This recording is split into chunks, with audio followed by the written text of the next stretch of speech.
vez juntos aqui, para a gente continuar estudando esses assuntos tão importantes e solenes, né? Eu vou hoje continuar usando o quadro também. E hoje, queridos, nós vamos falar sobre o novo concerto, mas antes da gente falar do novo concerto, tem uma coisa que a gente precisa ver antes, na construção do nosso entendimento, que é esse assunto aqui, que ele é de extrema importância agora que a gente começou a entender o antigo concerto, que é o véu e a sombra. Muito importante esse detalhe que a gente vai ver, mas eu quero convidar você a fazer mais uma oração para a gente abrir a palavra do Senhor. Vamos orar juntos para a gente poder iniciar? Querido Pai que está nos céus, muito obrigado, Senhor, por essa manhã que o Senhor tem estado conosco. Te agradecemos, Pai, pelo Espírito Santo que tem sido derramado aqui nesse lugar. Te agradecemos, ó Pai, que embora todos os empecilhos do mal, Senhor, das trevas, sejam levantados contra a Tua mensagem triunfará, Senhor, até o final. Pedimos a Ti que nessa manhã, Pai, Teu Santo Espírito continue nos ensinando, que possamos, ó Deus, compreender essas verdades, ó Pai, que há tanto tempo foram amontoadas debaixo de lixo, Senhor, mas que agora o próprio Senhor Jesus está trazendo à tona para finalizar a história desse mundo. Pai querido, que o Senhor ilumine a terra inteira com a sua glória, Pai. O Senhor disse que essa mensagem da justiça de Cristo, a mensagem que o Senhor levantou há tantos anos atrás, vai circundar toda a terra, Senhor. Nós agradecemos por isso e que nessa hora possamos compreender todos os detalhes que iremos estudar nesse grandioso assunto que o Senhor tem nos ensinado. Pedimos essas bênçãos e te agradecemos, ó Pai, agora, em nome de Jesus. Amém, Pai. Vamos abrir nossas Bíblias no livro de 2 Coríntios, capítulo 3, verso 4. E é por Cristo que temos tal confiança em Deus, não que sejamos capazes por nós mesmos de pensar alguma coisa, como de nós mesmos, mas a nossa capacidade vem de Deus. 2 Coríntios 3, agora o verso 6. O qual nos fez também capazes de ser ministros de um novo testamento, não da letra, mas do Espírito, porque a letra... E, se o ministério da morte, gravado com letras em pedras, veio em glória, de maneira que os filhos de Israel não podiam fitar os olhos na face de Moisés por causa da glória do seu rosto, a qual era transitória, como não será de maior glória o ministério do Espírito? Verso 9. Porque se o ministério da condenação foi glorioso, muito mais excederá em glória o ministério da justiça. Porque também o que foi glorificado, nesta parte, não foi glorificado, por causa desta excelente glória. Vamos ler esse pedaço todo aqui, para depois a gente voltar ponto por ponto. Ele é pequeno o capítulo. Verso 11. Porque, se o que era transitório foi para a glória, muito mais é em glória o que permanece. Tendo, pois, tal esperança, usamos de muita ousadia no falar. E não somos como Moisés, que punha um véu sobre a sua face, para que os filhos de Israel não olhassem firmemente para o fim daquilo que era transitório. Mas os seus sentidos foram endurecidos, porque até hoje o mesmo véu está por levantar na lição do Velho Testamento, o qual foi por Cristo abolido. E até hoje, quando é lido Moisés, o véu está posto sobre o coração deles. Mas quando se converterem ao Senhor, então o véu se tirará. Ora, o Senhor é o Espírito, e onde está o Espírito do Senhor, aí há a liberdade. Mas todos nós, com o rosto descoberto, refletindo como um espelho a glória do Senhor, somos transformados de glória em glória na mesma imagem como pelo Espírito do Senhor. Então, meus amados, esse capítulo aqui, ele vai tratar sobre quão mais ampla, quão superior é a nova aliança do que a antiga. Vamos ver aqui agora, prestar atenção nos versos, porque acompanhe na sua Bíblia aí, dê uma olhada aí, no versículo 6. O qual nos fez também capazes de ser ministros de um novo testamento, não da letra, mas do Espírito, porque a letra mata e o Espírito vivifica. Agora olha o verso 7. E se o ministério da morte, gravado com letras em pedras, veio em glória, de maneira que os filhos de Israel não podiam fitar os olhos na face de Moisés por causa da glória do seu rosto, a qual era transitória, como não será de maior glória o ministério do Espírito? Então veja, é esses dois versos que nós vamos iniciar nesse momento. Quando Moisés sobe ao monte, nós vimos que o povo de Israel não pôde subir, mas Moisés pôde subir, correto? Mas vamos ler juntos aqui, e aí a gente vai entender isso aí. No capítulo 4 de 2 Coríntios, veja o verso 3 e o verso 4. Eu coloquei ali, mas você pode acompanhar na sua Bíblia aí. 2 Coríntios 4, verso 3 e 4 diz: Mas se ainda o nosso evangelho está encoberto, para quem que está encoberto? Para os que se perdem está encoberto, nos quais o Deus deste século cegou os entendimentos dos incrédulos, para que eles não resplandeça a luz do evangelho da glória de Deus, que é de Cristo, que é a imagem de Deus. Nós vamos compreender isso de forma bem clara quando a gente olhar para o que aconteceu no monte e a gente começar a vislumbrar tudo o que aconteceu. Para a gente entender isso de forma clara, o que é que Paulo está dizendo aqui, vamos abrir em Êxodo 34. E agora que nós entendemos, né, começamos a divisar o que era o antigo pacto, como foi que ele foi estabelecido, como foi que ele foi, né, feito ali, agora a gente vai começar a entender as coisas como elas realmente são. Quando a gente vê para Êxodo 34, a gente vai começar a entender de fato o que estava acontecendo agora com a verdadeira luz. Veja só, Êxodo capítulo 34, verso 29. E aconteceu que, descendo Moisés do monte Sinai, as duas tábuas do testemunho estavam nas mãos de Moisés. Sim, quando desceu do monte, Moisés não sabia que a pele do seu rosto resplandecia, depois que falara com ele. Olhando, pois, Arão e todos os filhos de Israel para Moisés, eis que a pele do seu rosto resplandecia. Por isso temeram chegar-se a ele. Agora, olha só. Por quê? Então, eu vou colocar aqui o passo a passo da história, para se você quiser anotar aí também no seu caderno. Nós vamos ver detalhes e aí depois a gente vai, do lado, a gente vai colocar o porquê isso aconteceu. Então, eu vou colocar aqui o primeiro ponto. Só para a gente lembrar, quando a gente bater o olho aqui, a gente está lembrando dos pontos que a gente está falando aqui. O primeiro ponto é, o rosto de Moisés resplandeceu. Vou botar assim, o rosto resplandeceu. Esse é o primeiro ponto que a gente vai colocar aqui, para a gente discutir ele. O rosto de Moisés resplandeceu. Quando o rosto de Moisés resplandeceu, o que aconteceu no verso 30 aí? No verso 30. Olhando, pois, Arão e todos os filhos de Israel para Moisés, eis que a pele do seu rosto resplandecia. Por isso temeram chegar-se a ele. Queridos, isso aqui foi o que aconteceu. Mas qual foi a causa? Peraí. Qual foi a causa disso aqui, meus amados?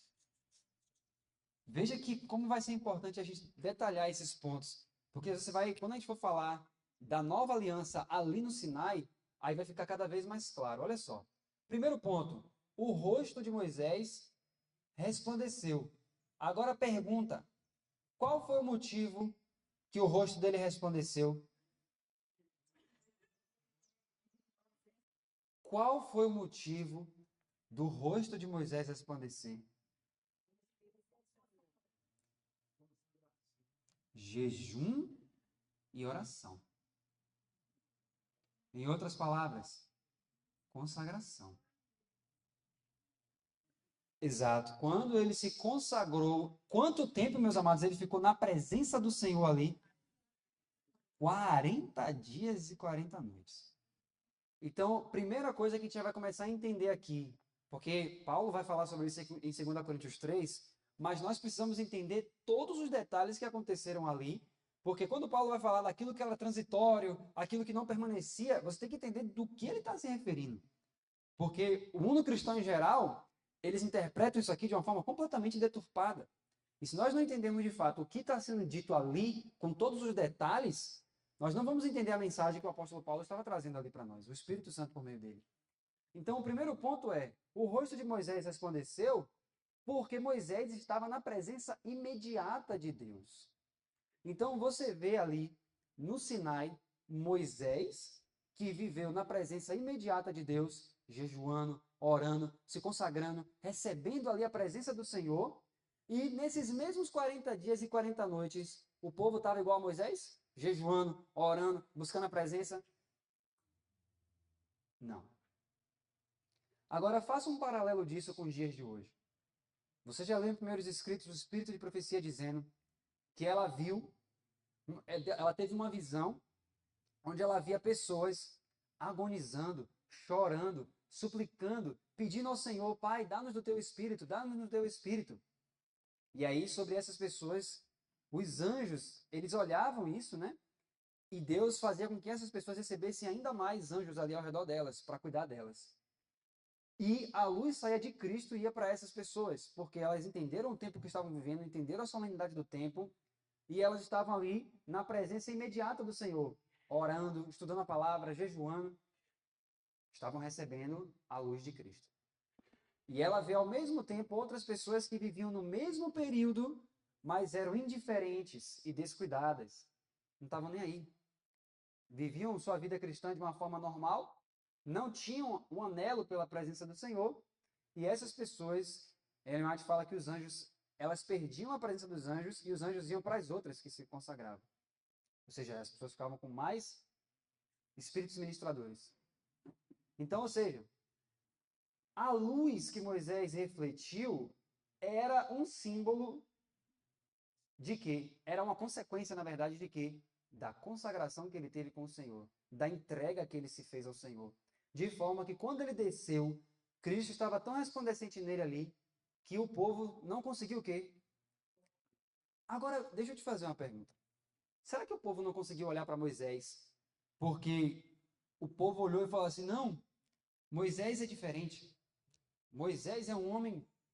A glória era de Moisés ali, queridos? Não, não.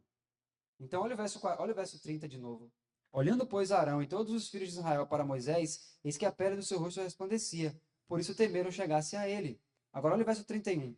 Então Moisés o chamou, e Arão e todos os príncipes da congregação tornaram-se a ele, e Moisés lhes falou.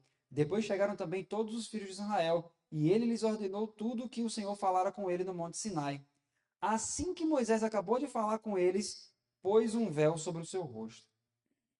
Então, o rosto de Moisés estava resplandecendo como consequência da consagração dele. E você já viu o Espírito de profecia dizendo que nos últimos dias, nessa mensagem do alto clamor, servos de Deus, com o quê? O rosto resplandecente de santa consagração. Eles sairão para proclamar essa mensagem. Eles sairão para proclamar essa mensagem. Então, o que aconteceu com Moisés, acontecerá comigo e com você. Então, veja só. Só que o que aconteceu? A gente vai começar a ler agora no Conceito Eterno. Veja o que ele diz. A descrença cega a mente. Começa assim. Age como um véu, encobrindo a luz. É somente pela fé que entendemos. Moisés tinha uma fé profunda e contínua. Portanto, ele ficou firme como vendo aquele que é invisível. Ele não precisava de véu sobre a face, mesmo quando na presença imediata da glória de Deus. Moisés lá em cima precisou de véu para ocultar? Não. O véu que ele pôs sobre a face quando desceu para falar com os filhos de Israel era somente por causa deles, porque sua face brilhava tanto que eles não podiam encará-lo. Mas quando ele voltou para falar com Deus, removeu o véu. O véu sobre a face de Moisés era uma concessão à fraqueza do povo. Queridos, olha o estado miserável daquele povo. Miserável, pobre, cego e nu. Por quê? Se Moisés era apenas um homem e eles não conseguiam enxergar, olhar nem para Moisés, imagine para o Altíssimo. Então, olha só. O véu sobre a face de Moisés era uma concessão à fraqueza do povo. Se ele não o tivesse posto, então cada um teria sido obrigado a pôr um véu sobre a própria face, a fim de aproximar-se para ouvir a Moisés. Eles não eram capazes, como Moisés, de contemplar a glória de Deus com o rosto descoberto. Praticamente, portanto, cada um deles tinha um véu sobre a sua própria face. A face de Moisés estava desvendada. Olha que interessante isso. Vamos continuar lendo e a gente vai olhar aqui mais versos. Aquele véu sobre a face dos filhos de Israel representava a descrença que havia em seus corações. Assim, o véu estava, na verdade, sobre os seus corações. A Bíblia diz o quê? Os seus sentidos foram endurecidos. E até hoje, quando é lido Moisés, o véu está posto sobre o coração deles. Isso é verdadeiro não só com respeito ao povo judeu, mas a respeito de todos que não veem a Cristo inserido em todos os escritos de Moisés. Analise aqui, por favor, o verso 32. Então Moisés o chamou, e Arão e todos os príncipes da congregação tornaram-se a ele, e Moisés lhes falou. Depois chegaram também todos os filhos de Israel, e ele lhes ordenou tudo o que o Senhor falara com ele no monte Sinai. Assim que Moisés acabou de falar com eles, pôs um véu sobre o seu rosto. Perceba, queridos, que o que a gente acabou de ler é algo que muitas vezes a gente não percebe, que a Bíblia faz esse contraponto. Quem colocou o véu quando desceu do monte? Moisés. Atente para o que está escrito aqui, no verso 33. Assim que Moisés acabou de falar com eles, pôs um véu sobre o seu rosto. Mas esse véu sobre o rosto de Moisés, nós lemos que era por causa da incredulidade deles. Pela incredulidade deles, a luz que emanava do rosto de Moisés, que vinha do próprio Cristo, eles não conseguiam fitar os olhos naquela luz. Então Moisés teve que fazer o quê? Colocar um véu. Mas onde estava o verdadeiro véu? É isso que nós lemos agora. Olha só, volta aí para 2 Coríntios, por favor. Segura aqui ainda em Êxodo. Olha só, ele fala no verso 7, ele cita isso, olha só. E se o ministério da morte, gravado com letras em pedras, veio em glória, de maneira que os filhos de Israel não podiam fitar os olhos na face de Moisés, por causa da glória do seu rosto, a qual era transitória, como não será de maior glória o ministério do Espírito? Agora, passe lá para frente, no verso 13, diz assim, ó. E não somos como Moisés, que punha um véu sobre a sua face, para que os filhos de Israel não olhassem firmemente para o fim daquilo que era transitório. Verso 14. Mas os seus sentidos foram endurecidos. Agora, olha como ele continua o verso 14. Porque até hoje o mesmo véu está por levantar na lição do Velho Testamento, o qual foi por Cristo abolido. Aqui eu quero entrar numa situação aqui, ó. Esse versículo 14, eu vou até anotar ele aqui. Na minha tradução, a que eu mais gosto de usar é essa aqui, a ACF. Já preste atenção que é muito importante esse verso aqui. Quando a gente lê assim, ó, o mesmo véu está por levantar na lição do Velho Testamento, o qual foi por Cristo abolido. Então, o Velho Testamento foi abolido por Cristo? Dá a entender que foi abolido o quê? O Velho Testamento. Exato. Aí muitas pessoas pegam esse verso aqui e dizem, sempre para falar do sábado, né? Porque sempre no final das contas é tudo contra o sábado. Mas quando a gente lê aqui, muitas pessoas pegam esse verso e dizem aqui, ó, o Velho Testamento foi abolido em Cristo, então não precisamos mais do Velho Testamento. O máximo que as pessoas pegam é Salmos e Provérbios. E dizem que agora só o Novo Testamento que é válido. Alguns pedacinhos ali, né, do que convém, muitas vezes. Mas não é isso que esse verso está se referindo. Lê aí, minha irmã, esse verso aí, por favor. Perfeito. Vocês entenderam o sentido daqui do verso 14? O véu, ele diz, olha, Moisés pôs o véu por causa da incredulidade deles. Então, quando eles olhavam para aquela luz, eles não iam discernir Cristo ali. E eles não conseguiam fitar os olhos naquilo. Então, Moisés colocou o véu. Mas o verdadeiro véu estava onde? No coração deles. O véu representava a incredulidade deles. E aí no verso 14 ele diz: o véu permanece até hoje. O véu permanece até hoje. Exatamente. Véu, poderíamos traduzir véu como mente embotada, cegueira espiritual,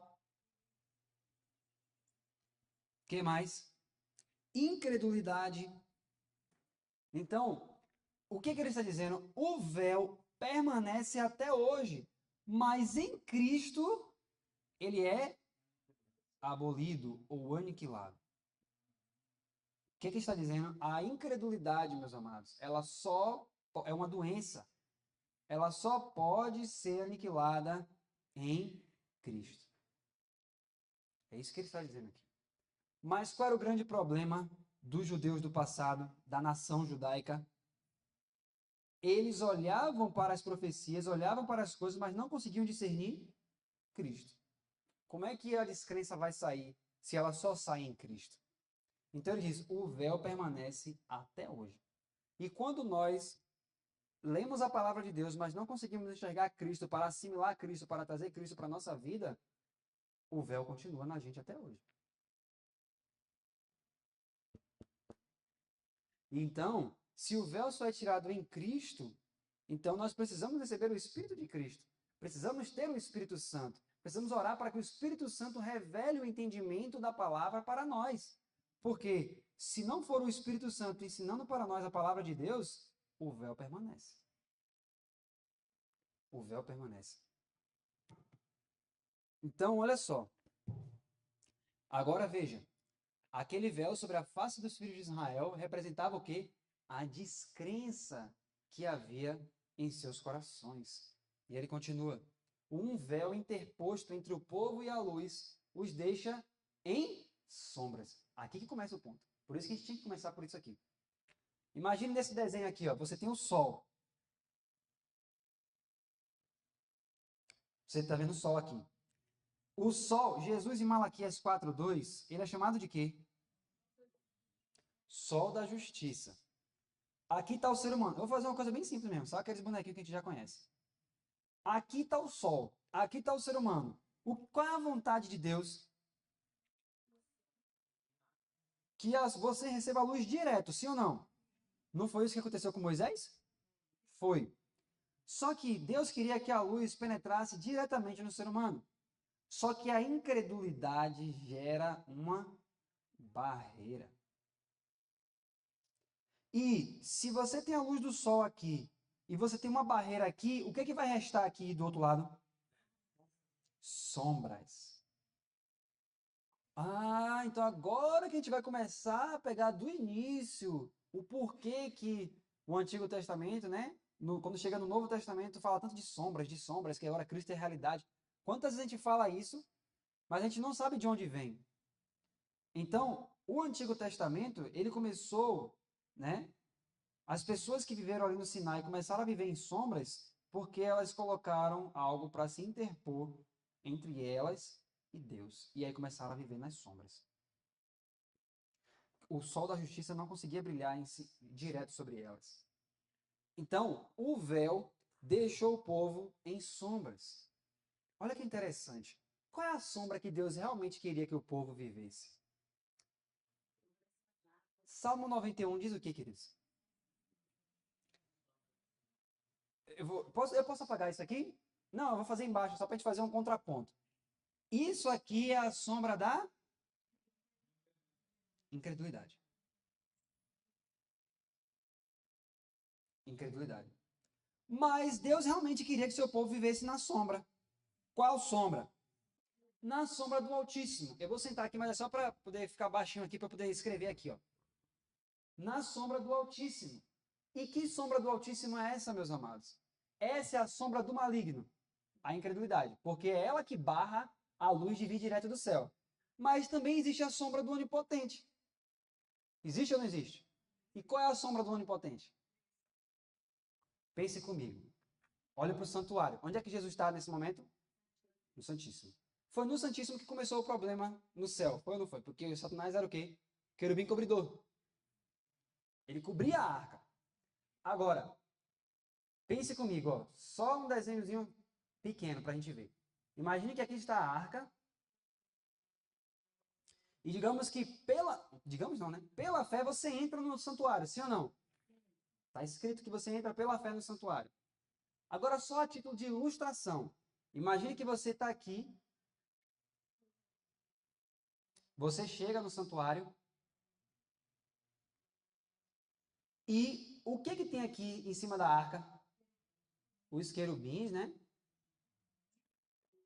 Os querubins estavam aqui, eles ficavam um virado para o outro, não é isso? Agora você entrou. O que que ficava aqui no meio? A Shekinah.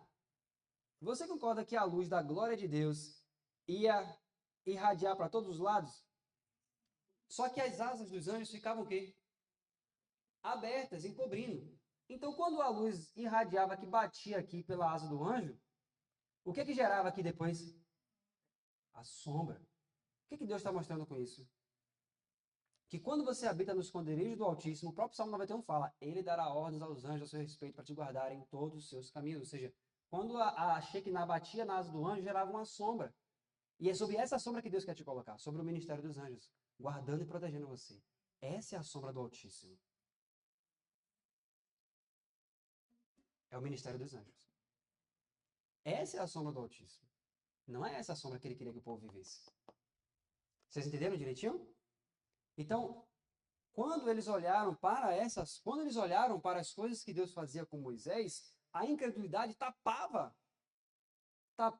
a luz de Cristo. Assim, quando os filhos de Israel estenderam o véu da descrença entre eles e a luz do evangelho da glória de Cristo, eles naturalmente tiveram apenas a sombra dele. Receberam somente a sombra das boas coisas que lhes foram prometidas, em lugar da própria substância. Observemos algumas das sombras em comparação com as realidades. Então, ou seja, em vez de ter a luz direta, eles tiveram sombras. Em vez de ter logo o santuário do alto, eles tiveram que ter uma sombra do santuário do alto. Em vez de ter as coisas que era para ter na realidade, tiveram algo que era parecido, e não a própria substância. Quais eram as sombras que eles começaram a viver por causa da incredulidade? Vamos dar um primeiro exemplo, olha só. Primeiro, Deus havia dito, olha que coisa fantástica isso. Deus havia dito, se diligentemente ouvirdes a minha voz e guardardes a minha aliança, então me sereis um reino sacerdotal. Mas eles nunca se tornaram uma nação de sacerdotes. Vocês já repararam isso?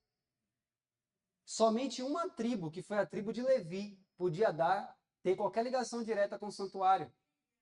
E daquela tribo, somente uma família, a de Arão, podia atuar no sacerdócio. Mas quando em Êxodo 19 Deus veio fazer o pacto com eles, Deus disse o quê? Que quem seria sacerdote? Todos. Todos seriam sacerdotes. Mas por causa da incredulidade, eles nunca se tornaram uma nação de sacerdotes. Significava morte certa se qualquer um que não fosse da família de Arão pretendesse servir como sacerdote em qualquer forma. Você lembra de um rei que tentou fazer isso? Vocês lembram qual era o rei? Quem lembra qual foi o rei que tentou fazer isso? Ele se exaltou de tal forma que ele falou, vou entrar no santuário e vou fazer o que eu quero, vou oferecer o sacrifício. Quem lembra o nome desse rei? Era um rei que ele teve muitas conquistas. É uma boa dica essa, né? Teve muitas conquistas. Foi um rei que foi próspero, cada vez mais ia prosperando, vencendo batalha. Chegou a um ponto que ele achou que estava tão bem assim, que ele disse, se Deus está me ajudando em todas as batalhas, ele vai deixar eu entrar no santuário e chegar lá e queimar incenso. Quando ele entrou, o sacerdote falou, não faça isso. Ele falou, sai daí, eu vou fazer sim. Ele foi lá e entrou para fazer. Quando ele entrou, ele pegou uma lepra. Quem foi esse? Exatamente. Então veja, mas por que aconteceu isso com ele? Por que aconteceu isso com ele?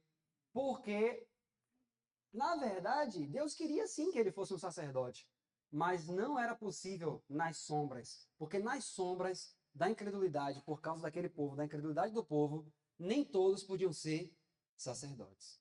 Só quem era da tribo de Levi. Então, por isso que diz, significava morte certa se qualquer um que não fosse da família de Arão pretendesse servir como sacerdote em qualquer forma.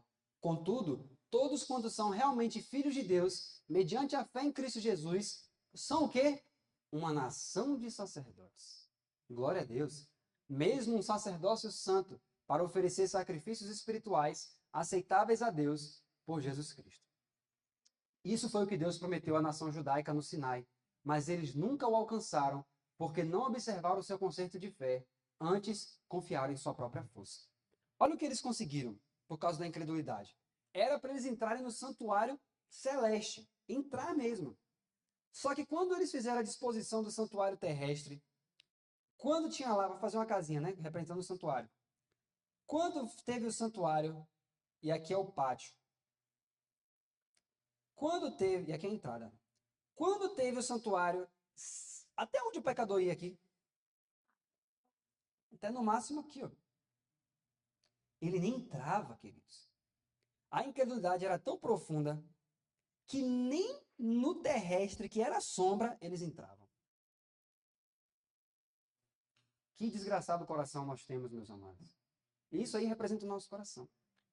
Ou o coração deles era diferente do nosso? Você percebe que nós precisamos de Cristo desesperadamente? Desesperadamente. É tempo de deixar de olhar os erros dos outros e passar a enxergar nós aqui dentro. Passar a enxergar nós aqui. Ah, mas fulano, beltrano, ciclano, irmão fulano, irmão beltrano, ciclano. Esqueça. No santuário, seu caso é visto de forma individual. Então, é tempo, meus amados. Olha só. Cada um de nós somos agora feitos sacerdotes. Isso foi o que Deus prometeu à nação judaica no Sinai, mas eles nunca o alcançaram. Por exemplo, olha como isso bate perfeitamente com a mensagem do terceiro anjo. Se você pegar o sermão 9, da mensagem do terceiro anjo de 93, ali tem um sermão de A.T. Jones sobre Laodiceia. Laodiceia, normalmente é dito de Laodiceia o que de Laodiceia? Que Laodiceia é o estado da igreja. E a gente costuma olhar para a igreja e começamos a dizer o quê? Ah, tá tudo morno, tudo frio, tudo acabado. Mas Laodiceia é quem, meus amados? Sou eu. Laodiceia sou eu. Eu preciso enxergar Jesus falando comigo. Quando eu olhar para essa incredulidade dos filhos de Israel, porque se você for ler o que o anjo fala para Ellen White, acho que é primeiros escritos agora, se não me falha a memória, quando fala da experiência deles aqui, da incredulidade deles, o anjo diz, vocês são piores. Vocês são muito piores. Porque eles não tinham outras histórias passadas. A gente tem a história deles, a gente tem a história de outras vezes, nós temos o Espírito de Profecia, nós temos tudo. E a gente pratica as mesmas coisas ainda. Nós somos muito piores. A nossa condenação, se qualquer um de nós aqui se perder, nossa condenação vai ser muito maior do que a deles. Muito maior. Então, já é tempo de a gente parar para pensar nessas coisas. O que eu tenho feito com tudo que eu tenho recebido? Será que depois de tudo que eu tenho entendido, tudo que eu tenho aprendido, eu volto para casa e aí continuo fazendo as mesmas coisas? O incenso que é levantado da minha casa, o altar de incenso, a fumaça que sobe, a fumaça representando minhas palavras ali, as falas que eu digo dentro de casa, é a respeito de vida de outras pessoas? É isso que está subindo de manhã e de tarde? Qual o relatório que está sendo levado? Então, é isso que está sendo analisado. Segunda coisa, em vez de serem conduzidos ao santuário celestial que as mãos de Deus estabeleceram, e nele serem implantados, eles tinham um santuário feito pelo homem, e não tiveram permissão de adentrar até mesmo nesse. Terceiro, o trono de Deus no santuário acima é um trono vivo, que se move por si mesmo, indo e vindo como um relâmpago, em imediata resposta ao pensamento do Espírito. Ezequiel capítulo 1. Pelo contrário, eles tinham no santuário terrestre apenas uma débil representação desse trono na forma de uma arca de madeira e ouro, que tinha que ser transportada sobre os ombros de homens. Gente, olha só. O santuário, o trono de Deus, ele se move. Eu creio que todos sabem disso, né?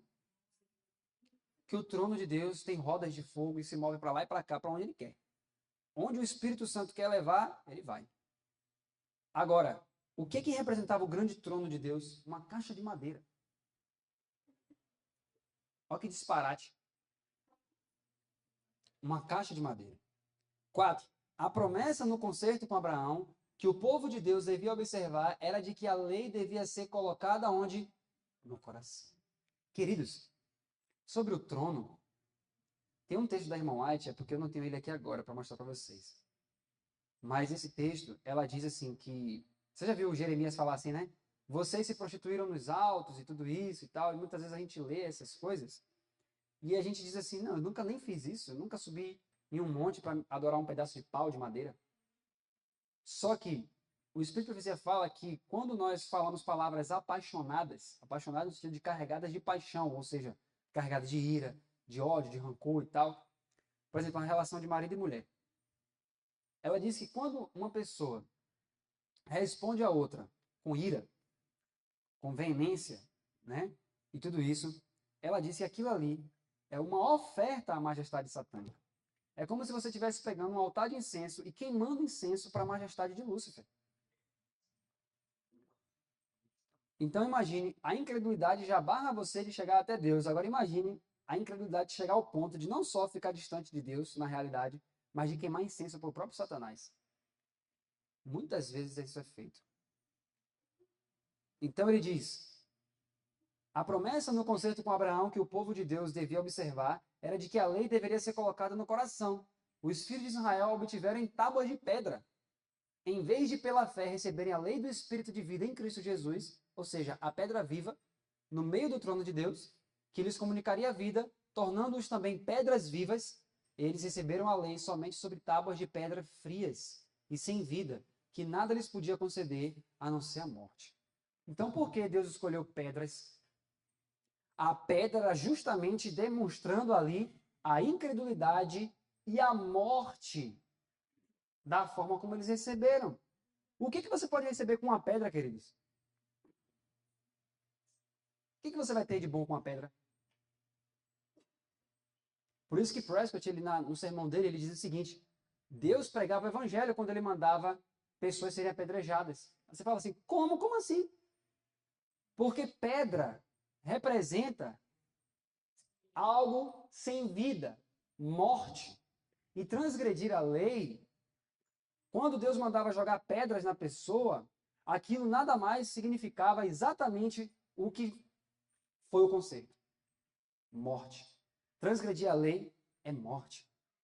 Então, Deus estava ensinando, olha, as pedras são morte. Se você tenta fazer a obra de Deus por você mesmo, você só está cavando a sua própria sepultura.